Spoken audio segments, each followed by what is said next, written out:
এর আগেও একজন ক্রিকেটারের উপরে বাংলাদেশে অ্যাটাক হয়েছিল, বাড়িঘর ভাঙা হয়েছিল। তো ওখানে যা চলছে সেটা অমানবিক।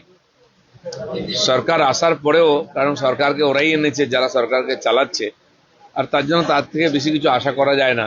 আমরা আশা করব বাংলাদেশে শান্তি আসবে, আইনের শাসন, সংবিধানের শাসন আসবে, মানুষ শান্তিতে থাকতে পারবে। বাংলাদেশ যত বেশি অশান্ত হবে তত তো আমাদের চিন্তা, কারণ আমরা পশ্চিমবঙ্গ বাংলাদেশের সঙ্গে সব থেকে বেশি সীমান্ত শেয়ার করি। দেখুন, বাংলাদেশ, পাকিস্তান, নেপাল, শ্রীলঙ্কা, তাতে রাজনৈতিক অস্থিরতা তৈরি হয়েছিল, কিছু জায়গায় সরকারও পরিবর্তন হয়েছে। ঠিক সেই ধাঁচে ভারতবর্ষেও জেএনজির নাম করে, আরো কিছু কিছু নাম করে একই চেষ্টা করা হয়েছে।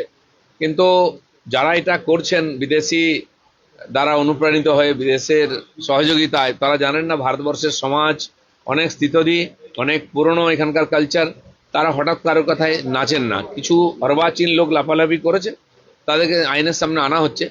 কিন্তু যারা বাংলাদেশ থেকে, পাকিস্তান থেকে অনুপ্রেরণা নিয়ে এখানে উৎপাত করার চেষ্টা করছেন, তারা অসফল হবেন।